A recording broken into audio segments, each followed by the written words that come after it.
सामान रख के वहीं पर रख लीजिए जो दिया था वो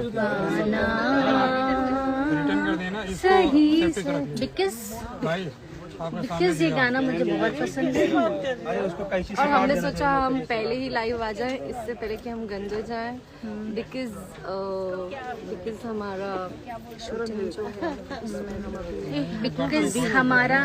बिकॉज आप अभी नहीं आ सकती हैं बिकॉज अभी हम लोग थे पर ठीक है चलिए बस आप आ जाइए। अभी आ गए बिकॉज ये आ ही गए हैं तो अब कोई बात ही नहीं है ये ऐसे जा रहा है।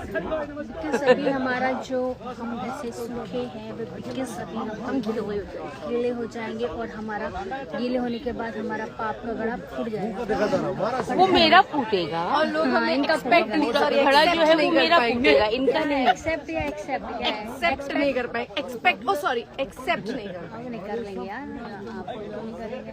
ये अभी डायलॉग है। बिकॉज की जो घड़ा है बिकॉज जो घड़ा है वो मेरा है तो वो मेरा फूटेगा।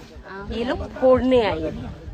ओके, बिकॉज आप भी हमारे लाइफ में आ सकते हैं। बिकॉज ये है one and only Sanjay Pandey ji representing क्या कर रहे हो? पांडे जी हम लोग फिल्म की शूटिंग कर रहे हैं और आज हमारा मार खाने का दिन है। बिकॉज ये लोग मार खाने वाले हैं बिकॉज इनका पाप का घड़ा भर चुका है इसलिए इनको अब मार आज हमारा घड़ा फूटेगा। फूट गया। 11-12 साल में आपका घड़ा फूटा, आज फिर फूटेगा। आज फिर से फूट। आज कीचड़ में फूटेगा। गांधी खड़ते हो, हमारा काम है, हमको इसका पैसा मिलता है, कितना गलती करते हो आप। हमको इस गलती का पैसा मिलता है।